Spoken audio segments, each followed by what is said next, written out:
Everyone, welcome back to my channel. स्वागत है आपका डे 6 पार्ट 2 में। हमने इससे पहले वाले एपिसोड में बिल्कुल बेसिक नियम सीखे थे, जैसे प्रतिशत को भिन्न में बदलना, परसेंटेज को भिन्न में बदलना, फ्रैक्शन में बदलना और फ्रैक्शन को प्रतिशत में बदलना। आज हम थोड़ा आगे बढ़ेंगे और उन महत्वपूर्ण कॉन्सेप्ट्स को समझेंगे जिससे एग्ज़ाम में सीधे सवाल बनते हैं। आज का हमारा फोकस 3 मुख्य टॉपिक्स पर होगा। आज हम लोग देखने जा रहे हैं ये 3 मुख्य टॉपिक्स, जो कि है percentage increase and decrease, successive percentage change, income expenditure and election based questions, percentage increase and decrease. तो हम लोग स्टार्ट कर रहे हैं यहाँ से। जब किसी संख्या को कुछ प्रतिशत बढ़ाया या घटाया जाता है तो उसे निकालने के 2 तरीके होते हैं।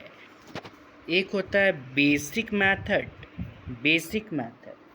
और एक होता है फ्रैक्शन रेशियो मेथड। हम रेशियो मेथड पर ज़्यादा ध्यान देंगे क्योंकि यह कैलकुलेशन को बहुत आसान बना देता है। ठीक है। 10% की वृद्धि इंक्रीज़, इसका मतलब है कि अगर कोई चीज़ पहले 100 रुपये था तो अब वो 110 हो जाएगा।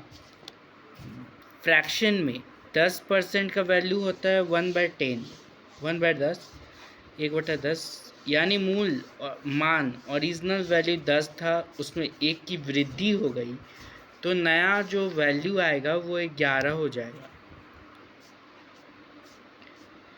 20% की कमी डिक्रीज़, इसका मतलब 100 का चीज़ जो पहले 100 रुपये में मिल रहा था अब वो 80 हो गया, उसमें 20% का कम हो गया, 20 रुपये कम हो गया, उसमें 100 से 80 हो गया। भिन्न में 20% का होता है 1/5 होता है, यानी मूल मान 5 था और 1 कम हो गया तो नया मान 4। ठीक है। शॉर्ट ट्रिक, जब भी प्रतिशत वृद्धि कहे तो अंश न्यूमरेटर को हर डिनोमिनेटर में जोड़ दो, जब कमी कहे तो अंश को हर से घटा दो। उदाहरण 1। सवाल, यदि किसी संख्या में 16.66% की वृद्धि की जाती है तो वह संख्या 420 हो जाती है। मूल्य संख्या ज्ञात कीजिए। कोई संख्या है 16.66%, उसमें इंक्रीज़ हुआ है और वो संख्या 420 हो गया, तो उसका मूल संख्या ज्ञात कीजिए कि वो पहले कितना था। हम जानते हैं कि 16.66 का फ्रैक्शन वैल्यू होता है 1/6। यहाँ मूल संख्या 6 यूनिट, वृद्धि 1 यूनिट हो रहा है, 1 यूनिट बढ़ गया ना, तो नया संख्या 6 + 1 हो गया 7 यूनिट। सवाल के अनुसार 7 और 420, सवाल के अनुसार 7 यूनिट = 420। मूल संख्या 6 यूनिट था, 6 × 60 तो ये हो गया 360। 60 × 6 360। और ये 60 कैसे आया, तो 420 / 7 करेंगे, 7 × 6 = 42, 60 बार में जाएगा। ठीक है। दूसरा है सक्सेसिव परसेंटेज चेंज। जब किसी संख्या पर लगातार 2 या 2 से अधिक बार प्रतिशत बदलाव किया जाता है, प्रतिशत में चेंज किया जाता है, तो उसे क्रमिक परिवर्तन कहते हैं। जैसे जनसंख्या का हर साल बढ़ना या मॉल में मिलने वाला लगातार 2 डिस्काउंट। इसके लिए सबसे बेस्ट फार्मूला है वृद्धि के लिए प्लस और कमी छूट के लिए माइनस का चिन्ह इस्तेमाल करने।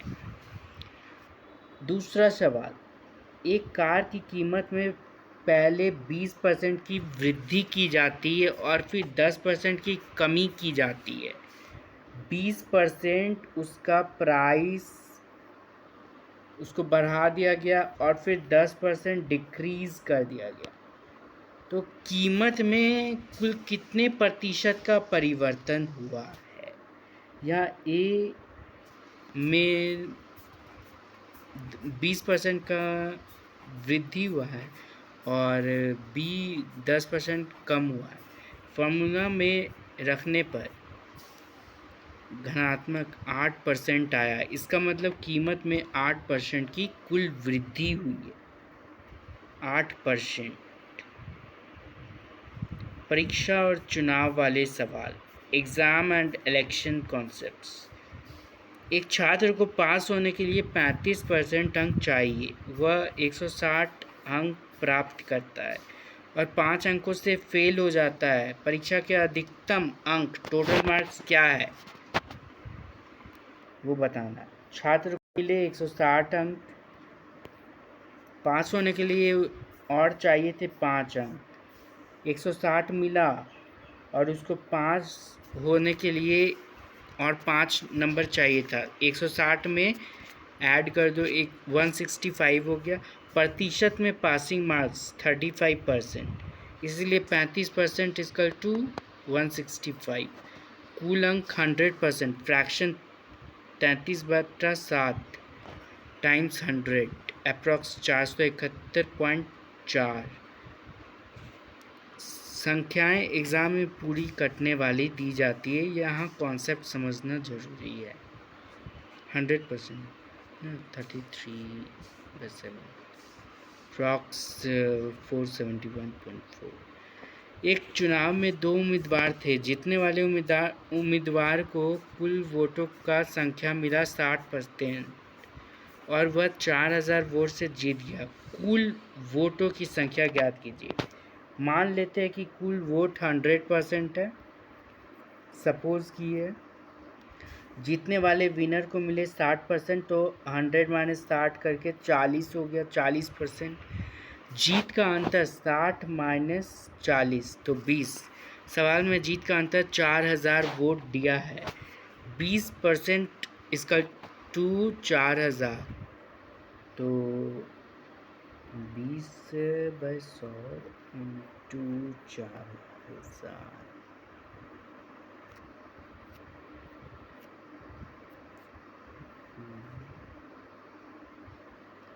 20,000। कुल वोट 100%, 200 टाइम्स ऑफ 100 तो 20,000 होगा, यानी 20% इसका टू 4000। आज के कॉन्सेप्ट्स को पक्का करने के लिए इन सवाल को खुद से सॉल्व कीजिए। यदि किसी वस्तु की कीमत में 25% की कटौती की जाती है, मतलब उसका प्राइस घट गया, तो मूल कीमत वापस पाने के लिए नई कीमत में कितने प्रतिशत की वृद्धि करनी होगी? 25% का 1/4 होता है, कीमत 4 से 3 हो गया। दूसरा, एक कस्बे की जनसंख्या 10,000 है। यदि यह पहले वर्ष 10% और दूसरे वर्ष 20% बढ़ती है, तो 2 वर्ष बाद जनसंख्या क्या होगी? सक्सेसिव मेथड लगाएं। एक चुनाव में उम्मीदवार ए को 45% वोट मिले हैं और वह बी से 1000 वोट से हार गया। कुल वोट कितने थे? अंतर 10% के बराबर होगा। कल डे 7 में हम परसेंटेज पार्ट 3 में मिक्सचर एलिगेशन वाले और वेन डायग्राम वाले कठिन सवालों को ट्रिक से उड़ाना सीखेंगे। क्या आपको इन तीनों कॉन्सेप्ट्स में से किसी में कोई डाउट है, या हम सीधे अगले पार्ट पर चले? Thank you.